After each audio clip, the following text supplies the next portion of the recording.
I wait tables at a roadside diner, the kind of place people pass through in the blink of an eye on their way to something or someone better. It's called Lucky's, an ironic name, considering most folks who stumble through those doors ain't got a lick of luck left to rub. Stay too long and you'll find the grit of the highway's got a way of sticking to you. Work at Lucky's and you'll never see the same license plate twice.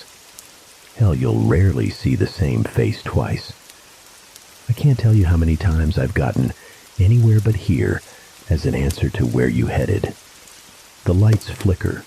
The jukebox occasionally spits out songs not on the list, but the coffee's always hot, and most folks who try it say the pancakes are the best they've ever had, and I'd have to agree. My name tag says Isabella, but that ain't even close to my real name. It was my mama's. Lucky's has been here that long. I wear it because I like hearing folks say her name, like she's still here, still part of the conversation, like she might walk through that door any minute and ain't resting in the cemetery behind the strip club. Lucky's is always open.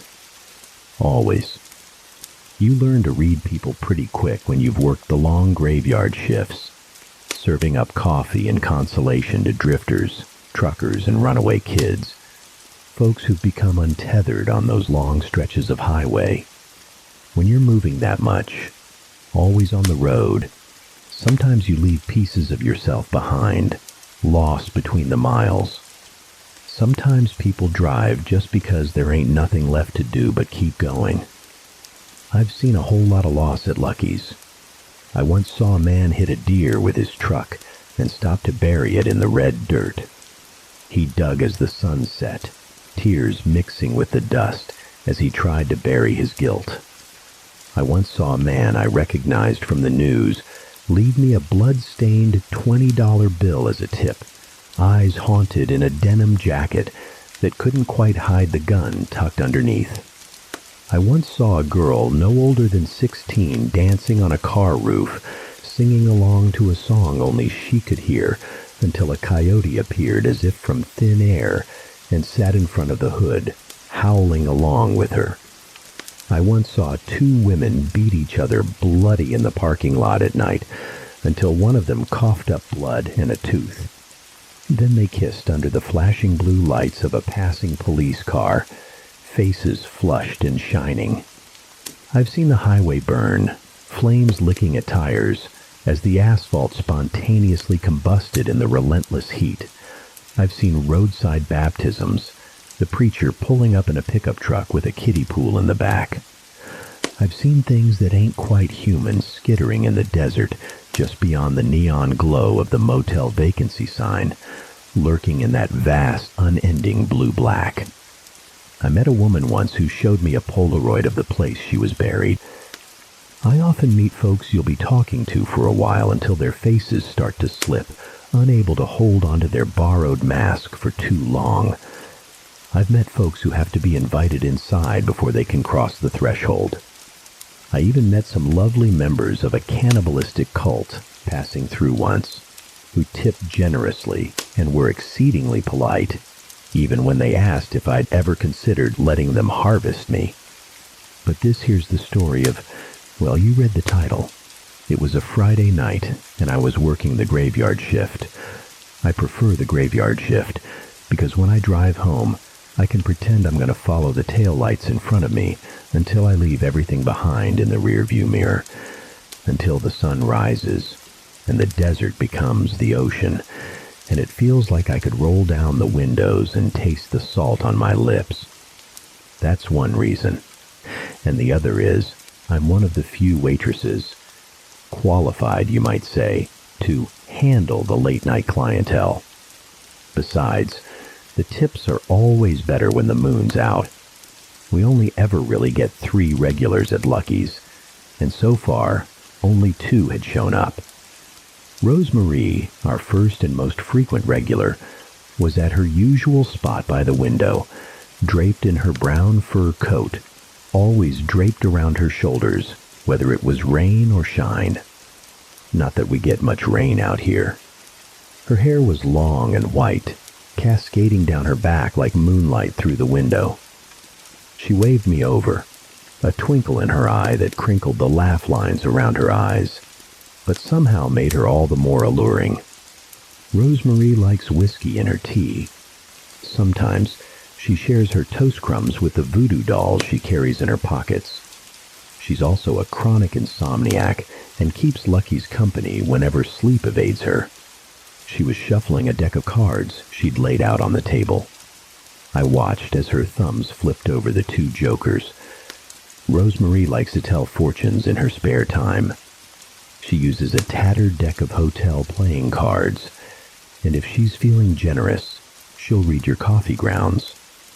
I don't ask her much anymore, because those coffee ground fortunes have a way of coming true. Booth number 6 was empty, and wiped clean like always. It's the only booth without a salt shaker, and the only one I never put silverware on. Only one person ever sits there. Our second regular, Jones, was in his usual corner booth, hands wrapped around a mug of black coffee, badge resting on the table. Eyes closed, head bowed like he was in prayer, the steam rising from the mug curling around his fingers. Jones is my favorite, not that I'd ever tell him that. I walked over and slid a bowl of sugar packets across the table until it bumped up against his mug with a soft clink. His eyes shot open, hand instinctively reaching for the gun at his hip until they focused, and he recognized me. He gave me a sheepish grin, the kind that transformed his whole face, brought him back to life. The kind of smile that was like a rainstorm in the desert, the kind you wanted to stand in and maybe linger in for a while. I wanted to put my hand over his where they'd settled back on the mug, feel the warmth radiating from his palms. Sometimes I can feel the sadness in people just by touching their skin. They carry it with them, buried deep in their bones, try to hide it from the world. But sometimes you can take it from them for a minute or two, if you're feeling generous. Most times, it ain't that heavy. Jones is too young to carry that much sadness in his eyes. And yet, rough day? I gestured with the coffee pot toward his half-empty mug. Everyone knew about the little girl he'd pulled from the drainage ditch outside the swimming pool last week. The 5th missing kid in 3 months. I could tell by the dark circles under his eyes, like purple thumbprints, that he'd been dreaming of her. They'd found her without her shoes. He carried her to the ambulance, tiny pink socks with little daisies on them, tucked in his arms like she was sleeping. Lou, the fry cook, cried when I told him about it the day before. I really love Lou. He's built so big he almost doesn't fit through the service window and has a tattoo of his chihuahua right below the Grim Reaper on his bicep. Lou cries at almost everything. The dead armadillos we find out back all the time with their hands missing. Every time a new missing person poster gets taped to the cracked glass of the payphone in the parking lot. Every time he hears "I Will Always Love You" come on the jukebox. A big guy with an even bigger heart. Aren't they all? Jones said as I poured him another cup. Another girl had gone missing yesterday. As I poured, I let my thumb brush against his where it rested on the mug's handle, tried to rub some of that sadness away. He looked up at me, a tentative smile spreading across his face, and I smiled back before I could stop myself. I moved on to the next booth. 2 truckers with faces tanned from too much sun. One was showing the other pictures of his newborn baby girl from his wallet. He had a smile stained yellow from cigarettes, a scar across his cheek, and chapped lips. And his smile was the most beautiful thing I'd ever seen when he talked about his girl, bright as Christmas morning. He showed me too, when I refilled his coffee, and I lingered for a moment, chatting with them.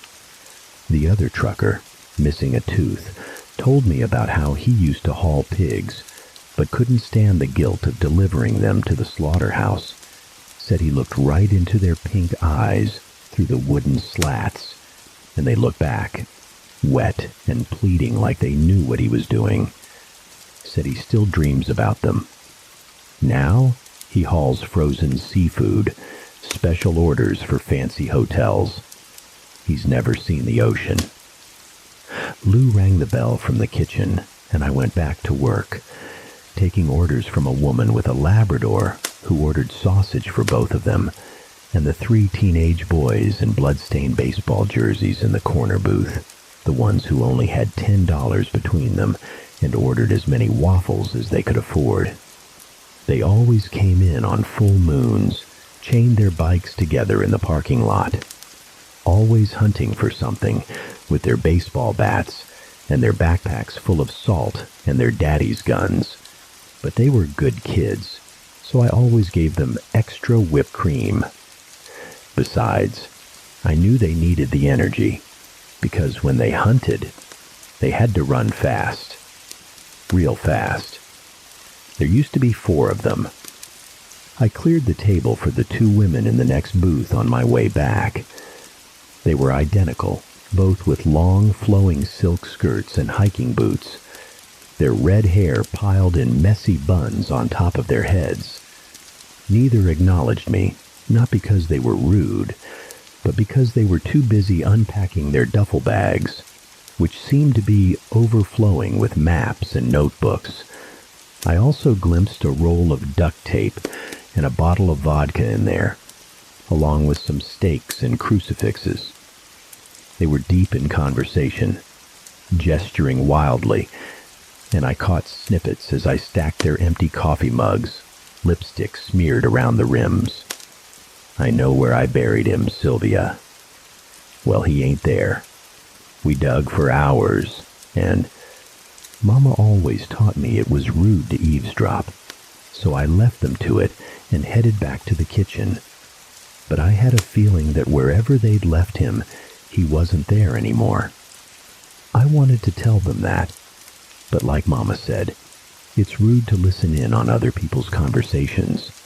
You never know what you'll wish you hadn't heard. Lou was bopping along to the radio, shaking his hips as Dolly sang about working 9 to 5. He waved a spatula at me like it was a microphone. Carlos slid me a plate of pancakes. Carlos has worked here forever, knew my mama, and is the only one who knows my real name. Sometimes he goes with me on the weekends to put flowers on her grave. He always brings her wildflowers he finds growing on the very land where she's buried. Carlos is also the only other person who knows the recipe for Lucky's pancakes, and the only one who can make them taste just right. On the days he doesn't work, we don't have pancakes. Simple as that. It's an unspoken rule. I learned that one the hard way, but that's a story for another time. Along with the pancakes came a warning. He's back. He jerked his head toward the front door. Booth 6. Our 3rd regular had arrived. It had been a while since we'd seen him last. I hadn't even seen him walk in, but that wasn't unusual. He moved in mysterious ways. I raised my eyebrows. Shit. Carlos raised his back. Yeah, shit. He tossed me the salt shaker with a grimace, and I tucked it into my apron pocket. Lou rummaged through one of the staff lockers for a moment until he emerged triumphant, holding a well-worn Bible. He slapped it on the counter by the syrup dispensers and flipped it open at random. We peered over his shoulder to read what it said. Keep thee far from a false matter, and let not the innocent and righteous be slain, for I will not justify the wicked. Lou shrugged and patted me on the shoulder. I don't get paid enough for this shit. I carried the plate of pancakes over to booth 6, which had been empty the last time I'd looked. Now it was occupied. The man in booth 6 was smiling when I approached, if you could call it a smile. It was more of a grimace, lips stretched thin and red at the corners. His eyes darted back and forth, too fast to follow, like his pupils couldn't decide where to land. His hands twitched as I got closer, hovering like flies over something dead. I tried to lean as far away from him as I could when I placed the plate on the table, but as I pulled back, he suddenly lurched forward, head snapping up and tilted to the side. He took a deep, shuddering inhale, eyelids fluttering. He giggled, a high-pitched sound like it was stuck in his throat. I took a step back, trying to hide my urge to run straight into the kitchen. There's something about a grown man giggling that sends shivers down my spine. "Can I get you anything else?" I asked, forcing cheer into my voice. "I'll take your name." He snatched a pancake from the plate, crushing it in his fist. I patted my name tag. He shook his head, grinning, shoulders jerking in a strange tick as his smile cut off abruptly, teeth bared, tongue darting out, sharp and pointed. Dirt was caked under his fingernails, red like the dirt by the highway. Then he was giggling again, rocking back and forth, manic, in his hunting jacket. His hair was slicked back in greasy strands around his ears, like yellowed rat tails, and they swayed with him back and forth. "Isabella, doesn't suit you." He suddenly brought his hand up to his face, stuffing the crushed pancake into his gaping maw. I flinched back from the sudden movement. I shoved my hand into my apron pocket, fingers closing around the salt shaker, and his eyes narrowed. "No need for that," a voice said behind me. It slid over my shoulder, low and smooth, and went straight to my bones. "Mr. Prince." I turned to face our third regular, relief and fear wrestling in my chest. Like that feeling you get at the carnival in the summertime when you've been on the tilt-a-whirl for too long and part of you knows you need to get off, but the other part doesn't want to leave because you know the minute you stop spinning, you're going to puke. That's what Mr. Prince felt like. Mr. Prince was dressed to the nines, as always, in a pinstripe suit. His Stetson was blacker than the night outside, and his boots were polished so shiny it looked like he'd dipped them in water. If you ignored the upside-down crosses embroidered on the lapels of his tailored suit jacket, you might think he was just another well-to-do gentleman, maybe involved in some shady business dealings, like oil or pharmaceuticals. He had that kind of face, handsome with a strong jawline and a flash of white teeth when he smiled, but his eyes were always hidden behind a pair of mirrored sunglasses. When he spoke, his voice was a drawl, slow and thick with the South. "I apologize about my associate. He gets a little..." Mr. Prince glanced over at the man in booth 6, who was panting now with his tongue lolling out like a dog. Overexcited. Mr. Prince sat down, and the lights above the booth flickered. He tipped his hat back on his head, and the jukebox skipped a beat. Suddenly, Robert Johnson was singing about that damned crossroads again. Mr. Prince stuck an unlit red Marlboro between his teeth, and with the flick of his left index finger, pushed open the window a crack. The silver pentagram ring on his pinky finger clinked against the glass. Mr. Prince smiled, the smile of a snake as it eyes you from the tall grass. The cigarette was lit now, between his teeth, even though he hadn't lit it. Besides, Leroy ain't much for salt.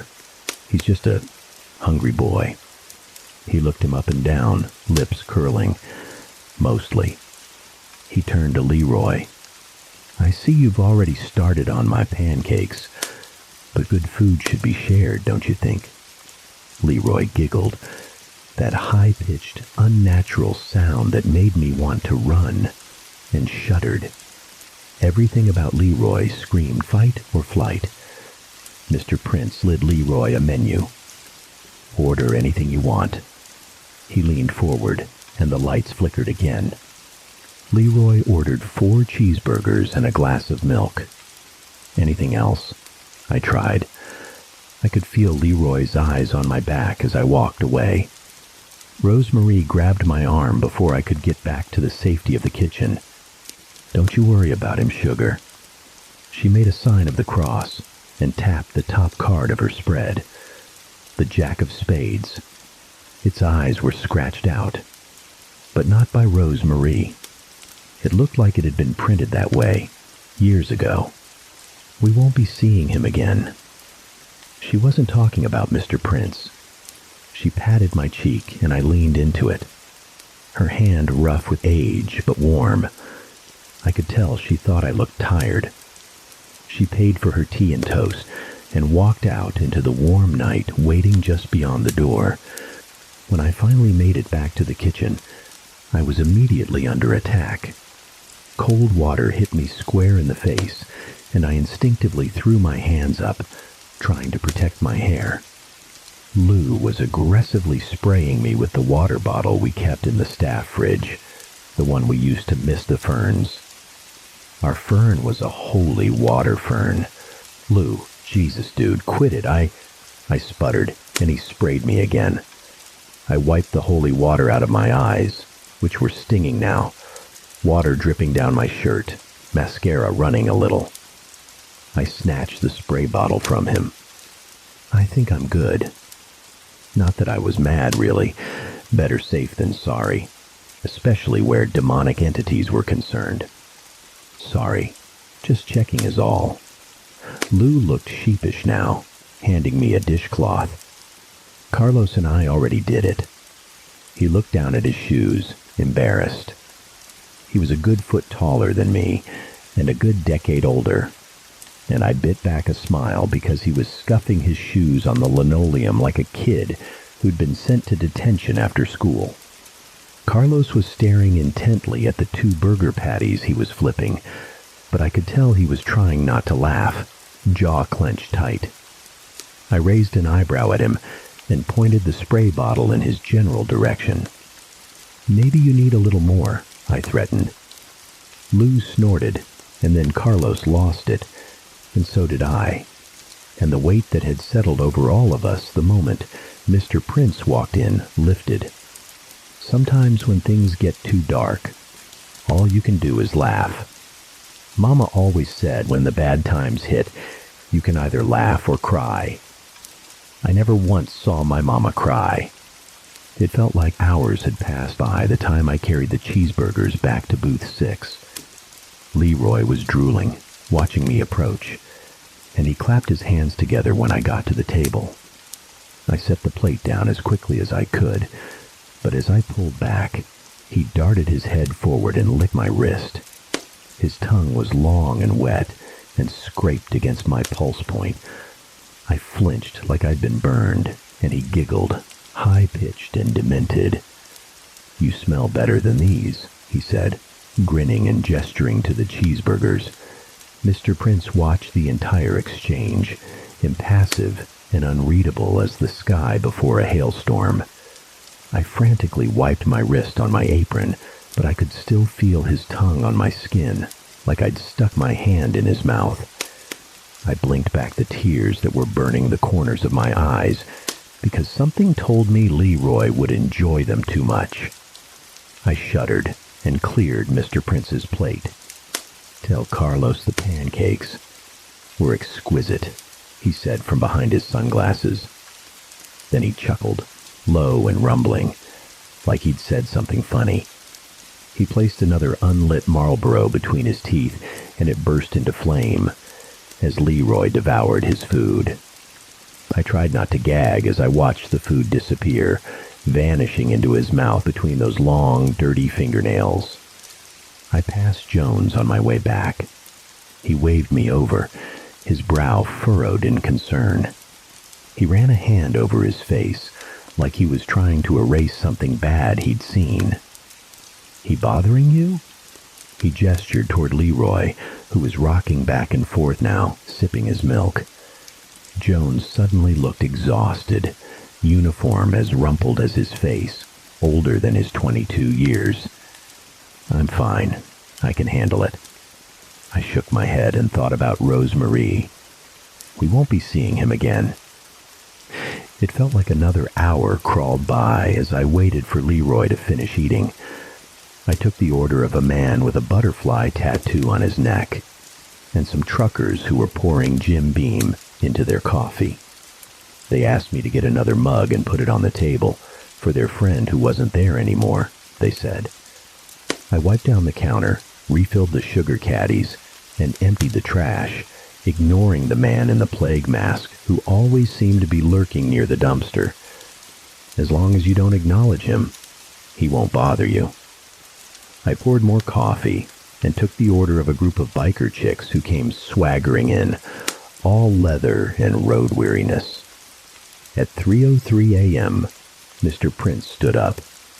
Leroy had licked his plate clean and was sitting very still, staring at him with his teeth bared in a silent grin, hands gripping the edge of the table so tightly his knuckles were white as milk. Mr. Prince handed me a wad of bills wrapped in a black rubber band that I knew better than to count. He nodded his head. "You see, Leroy, we all have to pay up eventually," he said. He leaned in close and whispered, "For I will not justify the wicked." He smiled. He held out his hand to Leroy, palm up, waiting. Leroy's hand twitched. Then he reached into his hunting jacket and pulled out a pair of shoes. Tiny, child-sized sneakers, so small they fit in the palm of his hand. They were pink and dirty, with brown stains on the toes. I knew exactly what they were. Mr. Prince examined them in the dim light for a moment, then shook his head. He looked almost regretful before handing them to me. "Give these to your friend over there. Tell him to dig deeper where they were looking last time." He nodded at Jones, who was watching us, hand clutching his badge. But Jones knew better than to interfere. Mr. Prince turned to Leroy and grinned. "We've got a long road ahead of us, the one we're on. They say it's paved with good intentions." He chuckled, and I felt sick to my stomach. He took Leroy's arm, like a father leading his child, and they walked out the door, into the warm night waiting for them. The door swung shut behind them, even though neither of them touched it.